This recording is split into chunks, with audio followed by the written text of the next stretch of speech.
નમસ્કાર મિત્રો, વાણિજ્ય વ્યવસ્થા ધોરણ 11 પ્રકરણ 4 માહિતી સંચાર, ઈ કોમર્સ અને આઉટસોર્સિંગ એમાં આપનું સ્વાગત કરું છું। આજે આપણે આ પાઠની ચર્ચા કરવી છે। માહિતી સંચાર પહેલો મુદ્દો છે આ પાઠનો, પછી બીજો છે ઈ કોમર્સ અને ત્રીજો જે છે એ છે આઉટસોર્સિંગ। ત્રણની આપણે ક્રમબદ્ધ વાત કરીએ। પહેલાં માહિતી સંચારની વાત કરીએ। માહિતી સંચાર એટલે આદાન પ્રદાન, માહિતીનું આદાન પ્રદાન, વિચારનું આદાન પ્રદાન, વાતચીત કરવી, વિચારોની આપલે કરવી। આપણે જે બે જણા વાતચીત કરતા હોય ને એને માહિતી સંચાર કહેવાય। હોય પ્રત્યાયન શબ્દ પણ છે, એના માટે અઘરો શબ્દ છે થોડોક, તમે ન સાંભળેલો હોય ગુજરાતી ભાષાનો અઘરો, પણ પ્રત્યાયન શબ્દ પણ છે। તો વિચારોની આપલે કરવી, વાતચીતની આપલે કરવી, માહિતીની આપલે કરવી, નોલેજની વાતચીત આપલે કરવી એટલે માહિતી સંચાર। જેમ તમે ભલે ભણતા હશો પણ વોટ્સઅપ ઉપર મિત્રો સાથે વાતચીત કરતા હશો, એ માહિતી સંચાર છે। ફેસબુક ઉપર તમે કોઈ પોસ્ટ કરો છો, સામેનો માણસ પણ એને લાઇક કરે છે, પ્રત્યુત્તર આપે છે, કાંઈક રિસ્પોન્સ કરે છે, માહિતી સંચાર છે। તમે ઇન્સ્ટાગ્રામ ઉપર પોસ્ટ કરો છો, ટેલિગ્રામમાં કંઈ પોસ્ટ નાખો છો, સામે માણસો રિસ્પોન્સ આપે છે, લાઇક કરે છે, શેર કરે છે, કોમેન્ટ કરે છે, માહિતી સંચાર છે। તો માહિતી સંચારથી તમે બરાબર પ્રચલિત છો। અત્યારે વેપારનો જે ઉદ્યોગોનો વિકાસ વધ્યો છે ને, એમાં એના વાણિજ્યના વિકાસ માટે, વાણિજ્ય એટલે આપણે વાત કરી ગયા છીએ કે વેપાર પ્લસ 6 સહાયક સેવાઓ, એમાંનો એક સંદેશા વ્યવહાર પણ છે। વાહન વ્યવહારની જેમ સંદેશા વ્યવહાર એટલે માહિતી સંચાર, એની સાથે સંકળાયેલો શબ્દ છે, આ પર્યાયવાચી શબ્દ છે। તો સંદેશા વ્યવહાર એમ આ માહિતી સંચાર, એના વિના પણ વેપારની કલ્પના કરવી આજના જમાનામાં અઘરી છે 2020માં છે ને। અત્યારે તમારે કને જો તમારે કોઈ ધંધો કરવો હોય, બિઝનેસ કરવો હોય તો અપ ટુ ડેટ લેટેસ્ટ માહિતી હોવી જોઈએ।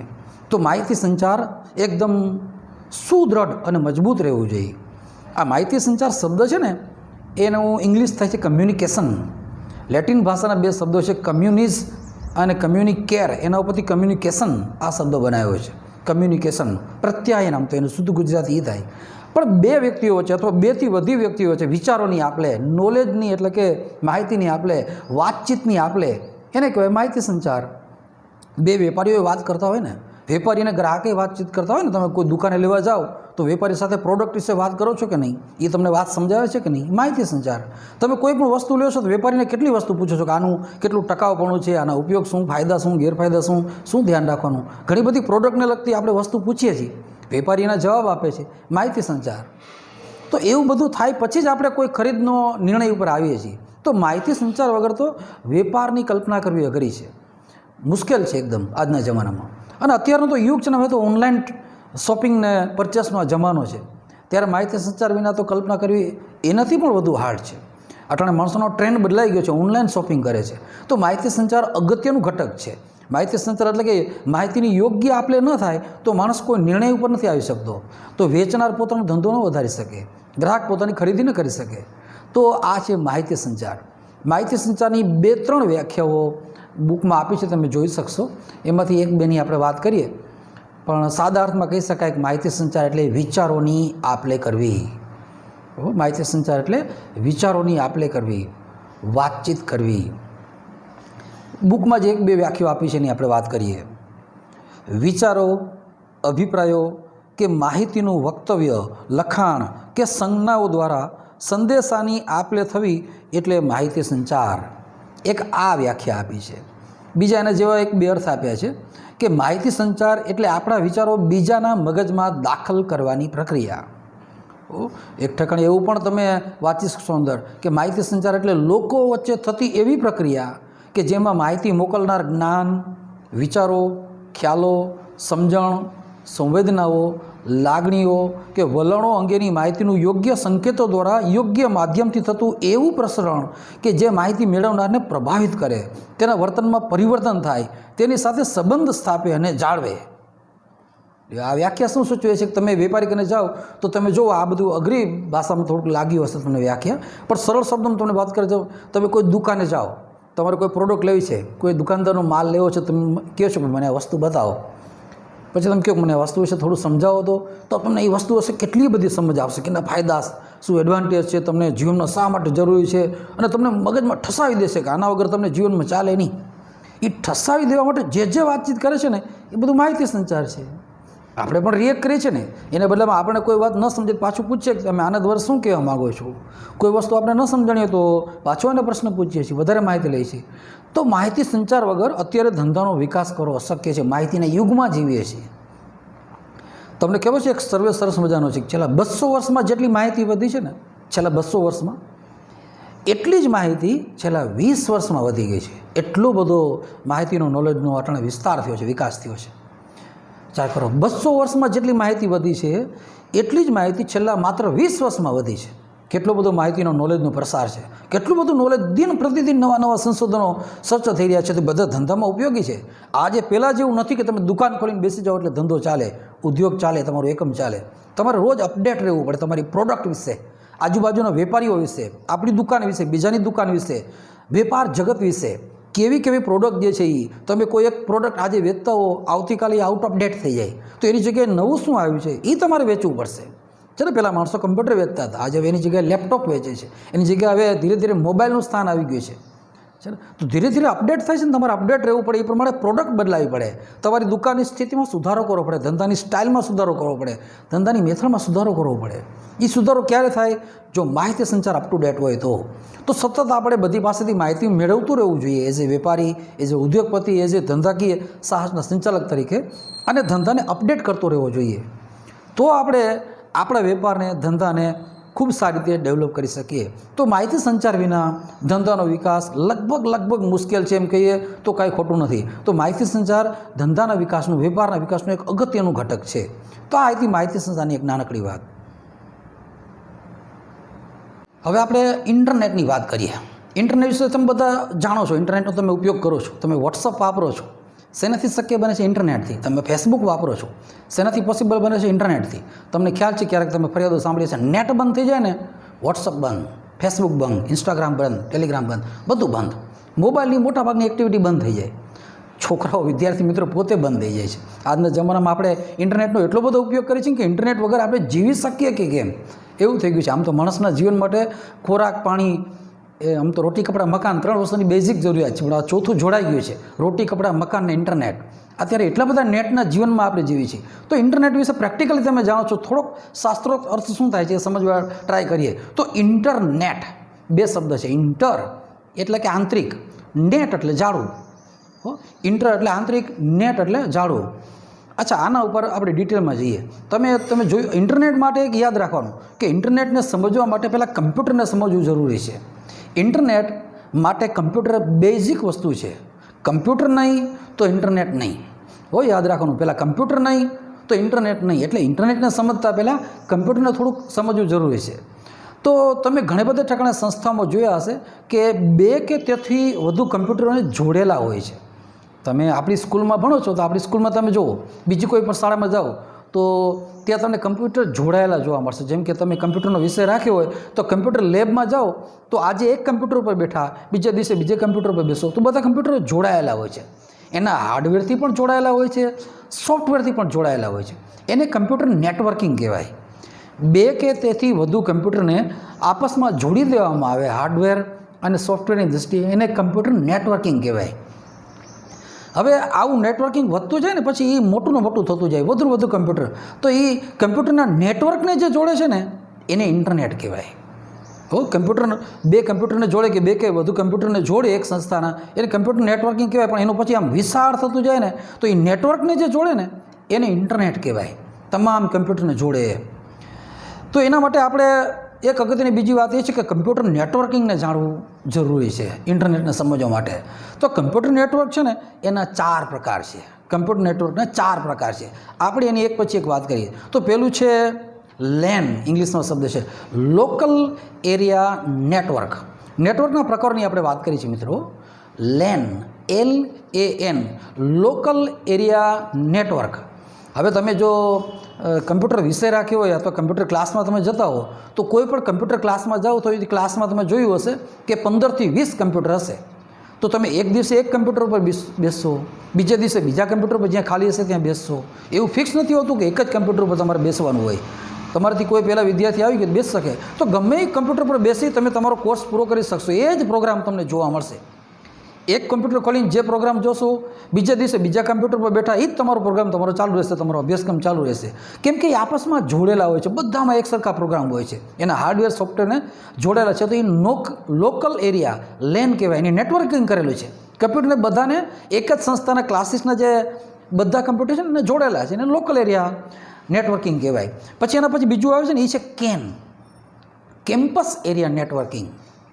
આને બે અર્થમાં જોઈએ. જેમ કે તમે કોઈ મોટી કોલેજમાં ભણતા હોય, એન્જિનિયરિંગ કોલેજમાં, તો ત્યાં શું હોય, એનો એન્જિનિયરિંગ કોલેજના ઘણા બધા વિભાગ હોય, મિકેનિકલ વિભાગ હોય, ઇલેક્ટ્રિક વિભાગ હોય, સિવિલ વિભાગ હોય, એની એડમિન ઓફિસ હોય, એની પછી વહીવટી અલગ ઓફિસ હોય, બીજી પ્રિન્સિપાલનું એક અલગ ઠેકાણે બેસતા હોય, ત્યાંનો સ્ટાફ અલગ બેસતો હોય. પણ એ બધા જ આમ દૂર દૂર સુધી કેમ્પસમાં ફેલાયેલા હોય, પણ કમ્પ્યુટરથી જોડાયેલા હોય. તમે ત્યાં એન્જિનિયરિંગ કોલેજના પ્રિન્સિપાલની ઓફિસમાં જઈને એના પ્રિન્સિપાલ પોતે એનું કમ્પ્યુટર ચાલુ કરે ને, તો આર્ટ્સ વિભાગમાં યા તો એન્જિનિયરિંગનો ડિપાર્ટમેન્ટ છે, મિકેનિકલ શું ચાલે છે એ ખ્યાલ આવી શકે. સામાન્ય કોલેજ હોય તો આર્ટ્સ કોમર્સ સાયન્સનો હોય વિભાગો કોલેજમાં, તો પ્રિન્સિપાલ બેઠા બેઠા કોઈ પણ વિભાગની તપાસ પોતાના કમ્પ્યુટર પર કરી શકે. એ ખોલે તો એને આર્ટ્સની બધી માહિતી મળે, કોમર્સની બધી માહિતી મળે, સાયન્સની બધી માહિતી એક પોતાના કમ્પ્યુટર પર જોઈ શકે. એન્જિનિયરિંગ કોલેજ હોય જે આપણે વાત કરી છે, તો એ મિકેનિકલ વિભાગની, સિવિલ વિભાગની, ઇલેક્ટ્રિક વિભાગની માહિતી પોતાના કમ્પ્યુટર પર જોઈ શકે. શા માટે? કે આખી એન્જિનિયરિંગ કોલેજના બધા જ વિભાગના કમ્પ્યુટરને જોડેલા હોય. એટલું જ નહીં, વિદ્યાર્થીઓના મોબાઈલને હવે તો જોડે છે, તો એને કેમ્પસ એરિયા કહેવાય. કેમ્પસમાં જેટલા કમ્પ્યુટર હોય એને મોબાઈલ હોય. હવે તો મોબાઈલ એડ કરી દઈએ છીએ આપણે, તો એ બધા જ જોડાયેલા છે. તમે વાઈફાઈથી કનેક્ટ થાવ તો નેટવર્કિંગથી જોડાઈ જશે, તો બધા જ કમ્પ્યુટરને જોડી દેવામાં આવે સંસ્થાના, એને કેમ્પસ એરિયા નેટવર્કિંગ કહેવાય. પછી ત્રીજું એના પછી જે આવે છે એ મેટ્રોપોલિટેશન એરિયા નેટવર્ક. મેટ્રોપોલિટેશન એટલે કે એક સિટી હોય આખે આખું, એક શહેર જે છે એ એક શહેર જે છે આખે આખું, જો એના બધા કમ્પ્યુટર છે એને નેટવર્કથી જોડી દેવામાં આવે તો એને મેટ્રોપોલિટેશન એરિયા નેટવર્ક કહેવાય છે ને. તો એ મેન કહેવાય આખા શહેરના. જેમ કે દિલ્હી સરકારે હમણાં વાઈફાઈથી આખા દિલ્હીને જોડી દીધું છે. એ વાઈફાઈ અલગ છે, મોબાઈલનો તમારો ઉપયોગ કરવો હોય તો તમે ક્યાંય પણ નેટ વાપરી શકો, એટલે વાઈફાઈની સુવિધા સરકારે ફ્રી આપી છે. પણ સરકારે શું કર્યું હોય, કોઈ પણ ગામ જે છે એ પોતાના ડેટને સ્માર્ટ સિટી, કોઈ પણ શહેર પોતાના સિટીને સ્માર્ટ સિટી બનાવવા માગતું હોય, તો એ શહેરમાં જેટલા અગત્યના કમ્પ્યુટર આવેલા છે, અલગ અલગ સંસ્થાના અલગ અલગ જેને વિકાસ સાથે મતલબ છે, બધાને આપસમાં જોડી દેવામાં આવે. તો એક ગામ હોય ને, એનું પંચાયતનું કમ્પ્યુટર હોય, તાલુકા પંચાયતનું કમ્પ્યુટર હોય, મામલતદાર ઓફિસનું કમ્પ્યુટર હોય, પછી ક્ષાર નિયંત્રણની ઓફિસ હોય એનું કમ્પ્યુટર હોય. તો એમ સરકારી જેટલી ઓફિસ હોય ને એ બધાને પોતાના નેટવર્કથી, બધાના કમ્પ્યુટરને નેટવર્કથી જોડી દે છે. આને કહેવાય મેન.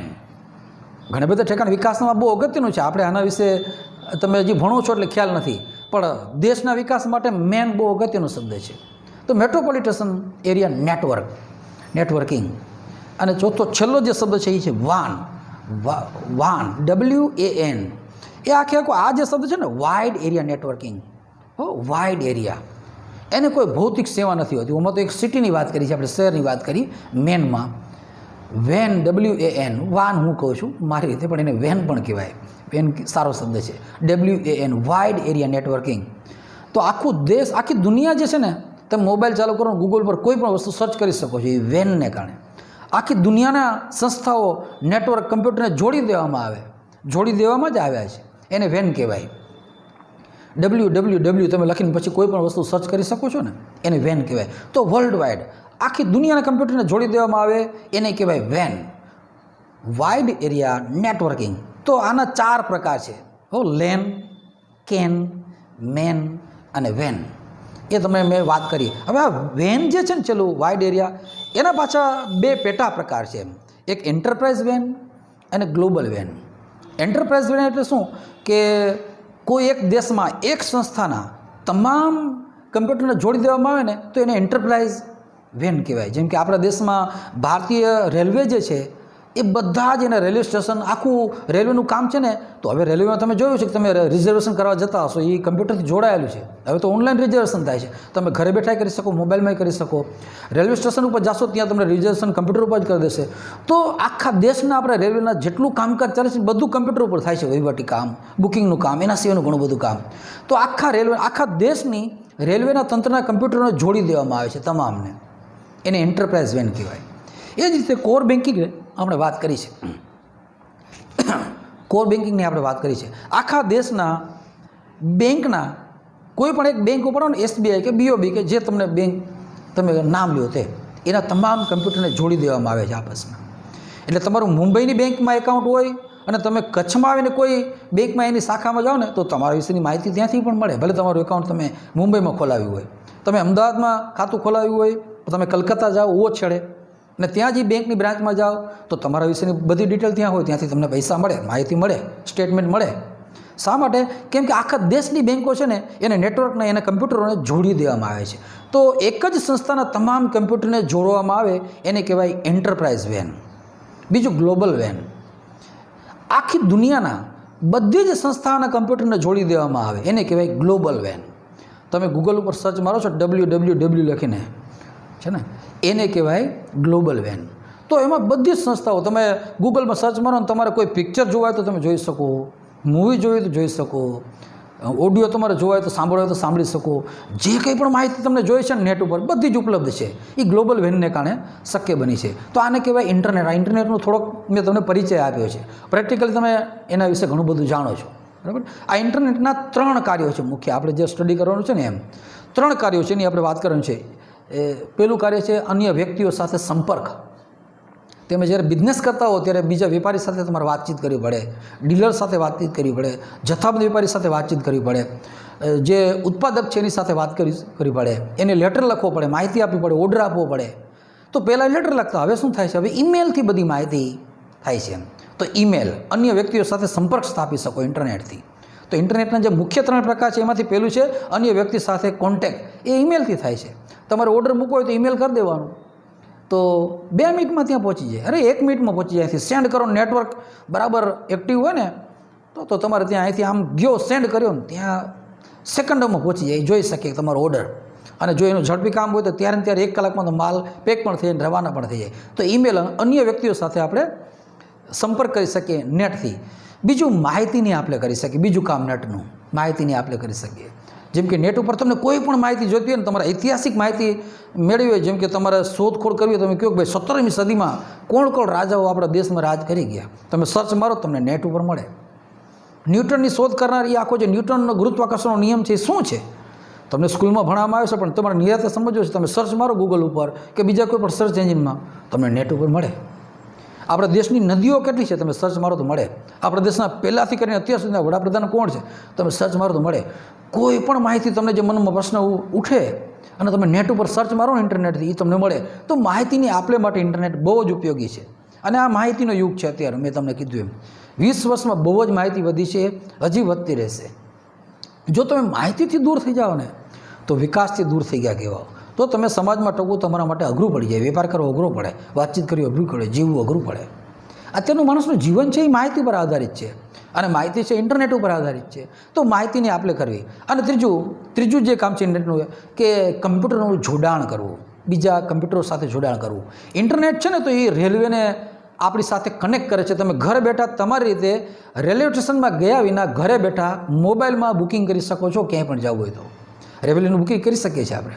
રેલવેની ફર્સ્ટ ક્લાસની ટિકિટ કરી શકીએ, સેકન્ડ ક્લાસ સ્લીપરની ટિકિટ કરી શકીએ, 3 ટાયર એસીની કરી શકીએ, 2 ટાયર એસીની કરી શકીએ છીએ ઘરમાં, મોબાઈલમાં યા લેપટોપમાં, આપણા કમ્પ્યુટરમાં. તો એના કમ્પ્યુટર સાથે, રેલવેના કમ્પ્યુટર સાથે આપણા કમ્પ્યુટરને જોડી દેશે, રેલવેના કમ્પ્યુટર સાથે આપણે મોબાઈલને જોડી દેશે. આ કામ કોના દ્વારા શક્ય બને છે?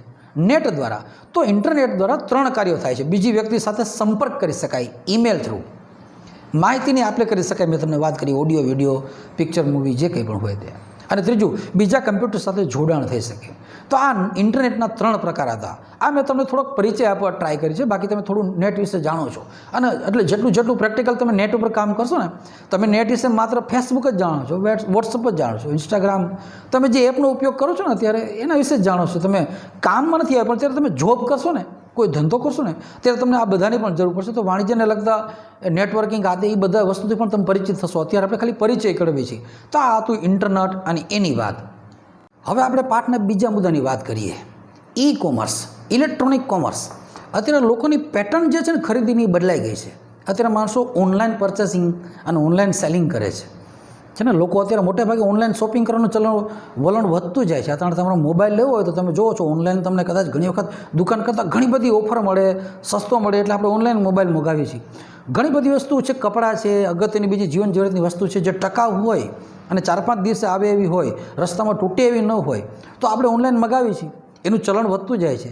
એના ઘણા બધા કારણો છે. સસ્તું પડે એ કારણ નથી, બીજા એના 2-3 ફાયદા છે એને કારણે. જેમ કે ઘણા બધા વ્યક્તિઓ જોબ કરતા હોય તો એ 12 કલાક ફ્રી નથી થતા, તો એ ક્યારે બજારમાં જઈને શોપિંગ કરે, તો એ ઓનલાઈન ઓર્ડર આપી દે છે. તો હવે લોકોની અને બજારની બંનેની ખરીદ વેચાણની જે પેટર્ન છે ને ધીરે ધીરે બદલાતી જાય છે. વિકાસની સાથે સાથે અને ઇન્ટરનેટના વિકાસથી ઇલેક્ટ્રોનિક કોમર્સ શક્ય બન્યું છે. પહેલાં ખરીદ વેચાણ માટે તમારે દુકાનમાં જવું પડતું, વસ્તુને જોવાની, વસ્તુને લેવાની, પૈસા ચૂકવવાના. તમે દુકાનદારો તમારે દુકાન ખોલવાની, ગ્રાહક આવે તમારે વસ્તુ આપવાની, એ તમને પૈસા આપે. આ એક જ વ્યવસ્થા જોવા મળતી. હવે ધીરે ધીરે ઓનલાઈન ખરીદ વેચાણનું વલણ વધવા માંડ્યું છે.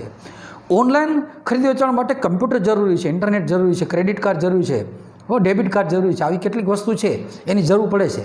ઈમેલ જરૂરી છે, ઈમેલ એડ્રેસની જરૂર પડે એમાં. તો થોડીક બેઝિક વસ્તુ છે. ક્યાંક ક્યાંક હવે મોબાઈલથી જ મોટે ભાગે કામ થાય છે, મોબાઈલ નંબર. તો આ થોડીક અગત્યની સાધનો છે, એની સાથે સંકળાયેલા છે. પણ એ જો હોય ને તમારી ઘરે ઈમેલ એડ્રેસ હોય, મોબાઈલ હોય, ક્રેડિટ કાર્ડ હોય યા ડેબિટ કાર્ડ હોય પૈસા ચૂકવવા માટે, તો તમે કમ્પ્યુટર હોય યા લેપટોપ હોય યા મોબાઈલ હોય તો તમે ઓનલાઈન પરચેસ યા સેલ કરી શકો છો.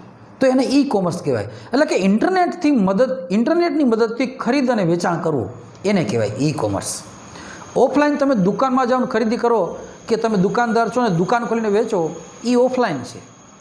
આ ઇલેક્ટ્રોનિક કોમર્સ, ઈ કોમર્સ એટલે કે ઇલેક્ટ્રોનિક સાધનોના માધ્યમથી થતું ખરીદ વેચાણ.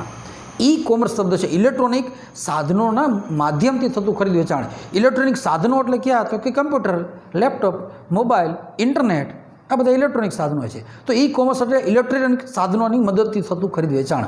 અત્યારે આનું વલણ અને ચલણ બંને વધી રહ્યા છે. તમે જાણો છો આના વિશે થોડું. તમે ક્યાંક ને ક્યાંક ખરીદી કરી છે ઓનલાઈન, ક્યાંક કપડાની, ક્યાંક મોબાઈલની, કોઈ રમકડાની, કોઈ અગત્યની વસ્તુઓની, ક્યાંક બુક્સની. તો એના વિશે તમે જાણો છો. તો આપણે ઈ કોમર્સની વાત કરી છે. હવે ઈ કોમર્સનું જે કાર્યક્ષેત્ર છે ને એ 4 વિભાગમાં વેચાયેલું છે. ઈ કોમર્સનું કાર્યક્ષેત્ર 4 વિભાગમાં વેચાયેલું છે. એની આપણે એક પછી એક વાત કરીએ. તો પહેલો વિભાગ છે B2C.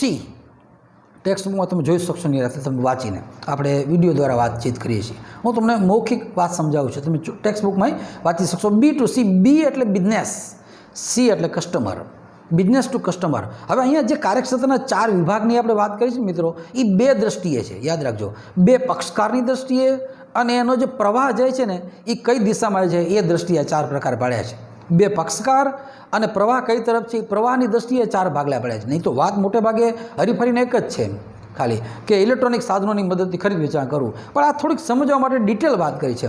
તો પહેલો પ્રકાર છે કાર્યક્ષેત્રમાં B2C, બિઝનેસ ટુ કસ્ટમર. જેમ કે તમારે કોઈ વસ્તુ ખરીદ કરવી છે, ધારો કે મોબાઈલ ખરીદ કરવો છે. આપણે એક પ્રચલિત ઉદાહરણ લઈએ જેથી તમને સમજવાનું સરળ પડે. અને તમારે ઓનલાઈન ખરીદ કરવો હોય તો ઓનલાઈન એમેઝોન તમે ખોલો, ફ્લિપકાર્ટ ખોલો. તમે બધા આ રીતે ખરીદી કરી છે ક્યાંક ને ક્યાંક.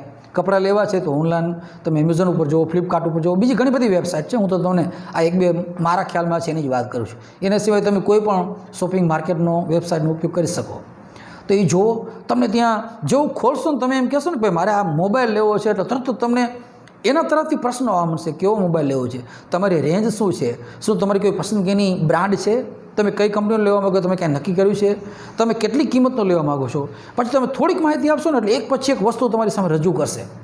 એ B2C કહેવાય. એટલે કે બિઝનેસ પાર્ટી જે છે એ કસ્ટમરને, બિઝનેસ પાર્ટીથી કસ્ટમર તરફ આખો એક માહિતીનો પ્રવાહ જાય છે, બિઝનેસથી કન્ઝ્યુમર તરફ, કસ્ટમર તરફ. એટલે એને B2C કહે છે. તમે જરાક પૂછો ને, ખોલો ને, મોબાઈલ લખો ને, ત્યાં તો એ વેબસાઇટ આવી જાય અને એક પછી એક તમારી સામે વસ્તુ સામે રાખવા માંડે. બધામાં પ્રશ્ન ન પડે, એ સમજી જાય કે તમને શું જોઈએ છે. થોડી વારમાં પકડી લે કે યસ તમારે ખરીદી કરવી છે, એટલે તમને અલગ અલગ ઘણા બધા મોડલના, ઘણી બધી કિંમત ધરાવતા, વેરિએશન ધરાવતા મોબાઈલ તમારી સામે રાખી દે. પછી તમે પસંદ કરો એટલે કઈ રીતે પૈસા ચૂકવશો એના ઓપ્શન રાખી દે. એમાં તમે તૈયાર થઈ જાઓ તો તમારે કયા એડ્રેસ મોકલવાનો છે એનો ઓપ્શન તરત જ થઈ જાય. તમારે મોબાઈલ નંબર નાખવાનો, તમારું ઘરનું એડ્રેસ નાખવાનું, એક પછી એક બધું જ તમને પ્રોવાઈડ કરતા જાય. તમારે એ બસ ટાઈપ કરતું જવાનું, માહિતી ભરતું જવાનું. તો એ બિઝનેસથી કસ્ટમર કહેવાય. પછી બીજું છે B2B, બિઝનેસ ટુ બિઝનેસ. હવે તમે ખરીદ કરો ને એમેઝોનમાંથી કે ફ્લિપકાર્ટમાંથી કે અન્ય કોઈ માર્કેટમાંથી, તો તમે, આપણે કસ્ટમર હોય છે, આપણે ખરીદ કરીએ તો એઝ એ કસ્ટમર, એટલે એ B2C કહેવાય. એ આપણે બધી માહિતી આપે, સામાન આપે અને માલ પણ મોકલી આપે અને આપણે એને પછી ઓનલાઈન પેમેન્ટ કરી દઈએ, તો ઘરે આવે ત્યારે પેમેન્ટ કરી દઈએ. પણ માની લો કે 2 વેપારી હોય તો અત્યારના જમાનામાં તો કસ્ટમર ખરીદ કરી શકતો હોય તો નાનો વેપારી કેમ નહીં? તો ઘણી વખત રિટેલર જે છે આપણા ગામના, તમે દુકાનવાળા, નાના દુકાનવાળા, છૂટક વેપારી, એ શું કરે, એ પણ જથ્થાબંધ વેપારી પાસેથી આ રીતે ઇલેક્ટ્રોનિક સાધનોનો ઉપયોગ કરીને ખરીદી કરે છે. એ સામે જણાવે છે કે ભાઈ હું પણ એક રિટેલર છું, વેપારી છું, તો એના ભાવ અલગ હોય છે, એની સાથેની વાતચીત ડીલ અલગ હોય છે. તમે એઝ એ કસ્ટમર એમેઝોનને પકડો ને તો તમારા ભાવ અલગ હોય. પણ તમે જો તમારી મોબાઈલની દુકાન હોય અને તમારે જથ્થાબંધ જો મોબાઈલ ખરીદવો હોય ને તમે એમેઝોનને ફ્લિપકાર્ટને બીજા કોઈને પકડો તો એના ભાવ પાછા અલગ હોય. તમારે જથ્થાબંધ માલ લેવાનો છે ને તો અહીંયા બિઝનેસ ટુ બિઝનેસ ડીલ થાય છે. તો વેચનાર છે એ બિઝનેસમેન છે, લેનાર છે એ બિઝનેસમેન છે, લેનાર છે એ રિટેલર છે, વેચનાર છે એ જથ્થાબંધ વેપારી છે, હોલસેલર છે. ભલે ને બેના એક ખાલી ક્વોલિટીનો એક ફરક છે, ઓલો મોટો વેપારી છે, નાનો વેપારી છે, પણ એક બિઝનેસમેન છે, બીજો બિઝનેસમેન છે. એટલે આને B2B કહેવાય. પછી ત્રીજો પ્રકાર આવે છે C2C. C એટલે કસ્ટમર. અહીંયા બે શબ્દો વપરાય છે આખા વિભાગમાં, B અને C. B એટલે બિઝનેસમેન, બિઝનેસ, C એટલે કસ્ટમર. હો, તો આ ત્રીજો પ્રકાર C2C, કસ્ટમર ટુ કસ્ટમર. અત્યારે માની લો તમારા ઘરમાં તમારો સોફા પડ્યો છે ને વેચવો છે, તમારે કંઈક ટીવી જૂનું થઈ ગયું છે વેચવું છે, કમ્પ્યુટર જૂનું થઈ ગયું વેચવું છે, ટેબલ ખુરશી પડ્યા છે જૂના થઈ ગયા વેચવા છે. તમે ઘરે ઘરે થોડા પૂછવા જશો, પણ નેટ દ્વારા, ઇન્ટરનેટ દ્વારા આ ઇલેક્ટ્રોનિક કોમર્સ એટલી બધી તમને સુવિધા આપી છે ને એ શક્ય છે. તમારે કોઈને કાંઈ બોલાવવાની જરૂર નથી, વાત કરવાની જરૂર નથી. વેબસાઇટ એવી હાજર છે, તમે OLX ઉપર તમે ફોટા પાડો, તમારે જે ટીવી વેચવું છે એના, જે ફર્નિચર વેચવું છે એના, અને OLX ઉપર રાખી દો. જે માણસને જૂની વસ્તુ આવી રીતે લેવામાં રસ છે, તમારે એના ફોટા રાખવાના, એની ડિટેલ રાખવાની, તમે શું કિંમતે વેચવા માગો છો એની પ્રાઇમરી માહિતી આપવાની, એનો તમારો ફોન નંબર, ઈમેલ એડ્રેસ આપવાનું. તો જેને લેવામાં રસ છે ને એ માણસ તમને ફોન કરશે, ઈમેલ કરશે, અને આ રીતે તમે વસ્તુ વેચી શકો છો. OLX વિશે તમે સાંભળ્યું છે, ક્વિકર વિશે તમે સાંભળ્યું છે, આ એ પ્રકારની વેબસાઇટ છે. તો તમારે એક કસ્ટમર બીજા કસ્ટમરને વસ્તુ આપી શકે તો પ્રવાહ ક્યાં જાય છે? કસ્ટમરથી કસ્ટમર પાસે. એટલે એને C2C કહે છે. મેં તમને પહેલાં જ વાત કરી કે પક્ષકારની દૃષ્ટિએ બે પ્રકાર પડે છે. એક વેચનાર, લેનાર કોણ છે, આપનાર કોણ છે, બિઝનેસ અને કસ્ટમર. એક પક્ષકારની દૃષ્ટિએ કાર્યક્ષેત્ર છે અને બીજું પ્રવાહની દૃષ્ટિએ. તો અહીં કસ્ટમરથી કસ્ટમર તરફ વસ્તુ જાય છે. તમે OLX ઉપર, ક્વિક ઉપર વસ્તુ વેચી શકો છો, એને કસ્ટમરથી કસ્ટમર કહેવાય, C2C. અને ચોથો પ્રકાર C2B. આ બિલકુલ B2Cનું ઉલટું છે, પણ આના બે ભાગલા જેવું છે. ઘણી વખત તમારે સ્પેશિયલ કોઈ ખરીદી કરવી છે ને તો તમારે જો માની લો એક મોબાઈલ લેવો છે ને તો તમે એમેઝોનની સાઇટ ઉપર જશો, ફ્લિપકાર્ટની સાઇટ ઉપર જશો ને તો તમે જરાક કહેશો ભાઈ મારે મોબાઈલ જોઈશે ને તમે માહિતી ટાઈપ કરશો ને એટલે એ ધડાધડ ઓફર કરવા માંડશે. એ સમજતું જશે, ઓફર કરવા માંડશે, તમે લઈ લેશો. પણ માની લો તમારે મોટા જથ્થામાં તમારા ઘરમાં કોઈ પ્રસંગ છે ને, કોઈ મોટા પાયે વસ્તુ જોઈએ છે અઢળક, અને તમારે એક વિશિષ્ટ શરત સાથે, ઓછા ભાવે, વ્યાજબી ભાવે, ઘણી બધી શરતો સાથે વસ્તુ જોઈએ છે, તમે કોઈ પણ વેપારીને પકડો, બિઝનેસમેનને પકડો, બિઝનેસ ફર્મને પકડો અને તમે વાતચીત ચાલુ કરો તો પ્રવાહ તમારા તરફથી, એટલે કે કસ્ટમર તરફથી બિઝનેસ તરફ જાય છે. તમારે તમારી શરતો જણાવવી છે કે મને આટલી વસ્તુ જોઈએ છે, આ પ્રમાણમાં જોઈએ છે, આ ભાવની જોઈએ છે, આ ક્વોલિટીવાળી જોઈએ છે. ડીલિંગ તમે કરશો એ પ્રમાણે વેપારી કન્વિન્સ થશે, બિઝનેસમેન કન્વિન્સ થશે. જો એ કન્વિન્સ થશે તો હા પાડશે અને તમને વસ્તુ પ્રોવાઈડ કરશે. તો એ C2B કહેવાય. અહીંયા આખી જે ડીલ છે ને એનો મેઇન ભાગ છે ને એ કસ્ટમર આખો જે છે ને પ્રવાહ એનાથી બિઝનેસ તરફ જાય છે. ડીલ તમે કરો છો કસ્ટમર તરીકે, અને બિઝનેસવાળાને જો સામેના માણસને પસંદ આવે તો એ હા પાડે છે, ઓકે કરે છે. B2Cમાં શું હોય છે કે તમારે મોબાઈલ લેવો છે, પહેલા વિભાગની આપણે વાત કરીએ, આનાથી ઉલટું છે, એ સરળ છે કે તમારે મોબાઈલ લેવો છે, તમે એમેઝોન, ફ્લિપકાર્ટ ઉપર જાઓ છો, તમે ખાલી મોબાઈલ ટાઈપ કરો છો, પછી એ ધીમે ધીમે એ ઓફર કરે છે અને તમને પસંદગીની વસ્તુ પર તમે ક્લિક કરો છો, સિલેક્ટ કરો છો, પેમેન્ટ કરો છો અને લઈ લો છો. અહીંયા તમે બધી ઓફર કરો છો, એને જો એ સંમત થાય તો તમને વસ્તુ પ્રોવાઈડ કરે છે. બીજું થઈ શકે હો, તમે જેમ કે એમેઝોનવાળાને કહી શકો કે ભાઈ તમે ઘણી બધી વસ્તુ વેચો છો, પણ એમ કે હું એક અલગ એરિયામાં રહું છું, જેમ કે તમે કહી શકો કે ભાઈ હું કચ્છમાં રહું છું અને કચ્છની બાંધણી આખી દુનિયામાં પ્રખ્યાત છે, પણ તમારે એમેઝોન ઉપર નથી મળતી. એમ કરો, હું તમને કચ્છની બાંધણી તમને પ્રોવાઈડ કરું, તમારે જ્યાં વેચવી હોય ત્યાં વેચજો દુનિયામાં, હું તમને પ્રોવાઈડ કરું. હું તમારો કસ્ટમર પણ પ્રોવાઈડ હું તમને, તોય હું તમને પ્રોવાઈડ કરું. બોલો, અહીંયા ભલે એ કસ્ટમર હોવા છતાં વેચનાર થઈ જાય છે અને તમે શરત રાખી શકો કે જો આ પ્રકારની બાંધણી, આ પ્રકારના ડ્રેસ હું તમને પૂરા પાડીશ, તમારે જ્યાં વેચવો હોય ત્યાં વેચજો, મારો ભાવતાલ આ રહેશે, ડ્રેસનો આ રહેશે, બાંધણીનો આ રહેશે, કલર આ રહેશે, હું આટલા જથ્થામાં તમને આપીશ. ડીલ તમે કરો છો એની સાથે. તો આ પણ C2B છે. આના સિવાયને થોડાક એક બે પ્રકારે છે, પણ કસ્ટમર ડીલ કરે એના તરફથી પ્રવાહ બિઝનેસમેન તરફ જાય ને તો એને C2B કહેવાય. તો આ હતું ઇલેક્ટ્રોનિક કોમર્સ જે છે એનું કાર્યક્ષેત્ર.